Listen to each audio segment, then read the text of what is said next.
يعد معبد الكرنك واحدا من أعظم وأكبر المعابد التي شيدها الإنسان على مر العصور، ويقع في مدينة الأقصر جنوب مصر على الضفة الشرقية لنهر النيل.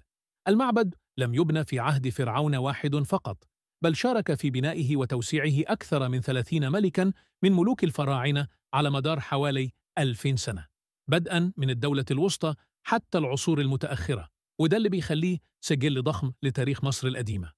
المعبد كان مخصصا لعبادة الإله آمون رع، وكان يعتبر مركزا دينيا رئيسيا في الدولة الحديثة.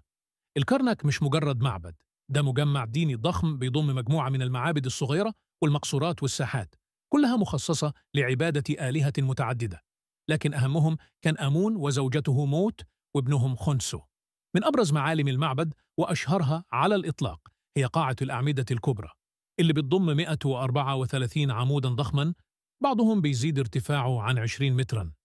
الأعمدة مزينة بنقوش فرعونية دقيقة بتحكي قصص دينية وانتصارات ملوك الفراعنة. كمان في طريق الكوباش، وهو طريق طويل كان بيربط بين معبد الكرنك ومعبد الأقصر، واللي تم مؤخرا ترميمه وافتتاحه في احتفالية كبيرة علشان يرجع لمكانته التاريخية. معبد الكرنك كان ليه دور كبير مش بس ديني، لكن كمان سياسي واقتصادي.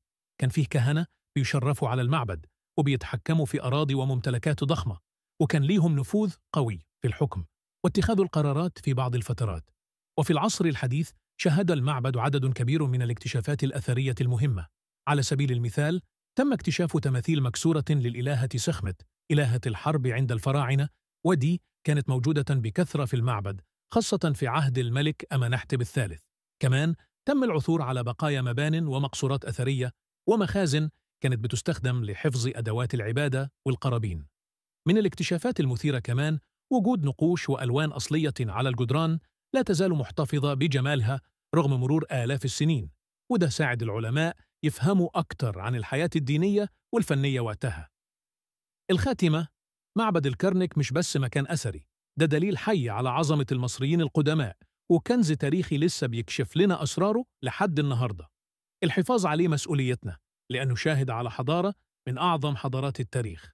إذا أعجبك المحتوى برجاء الضغط على لايك وشارك الفيديو واشترك في القناة وفعل الجرس ليصلك كل جديد.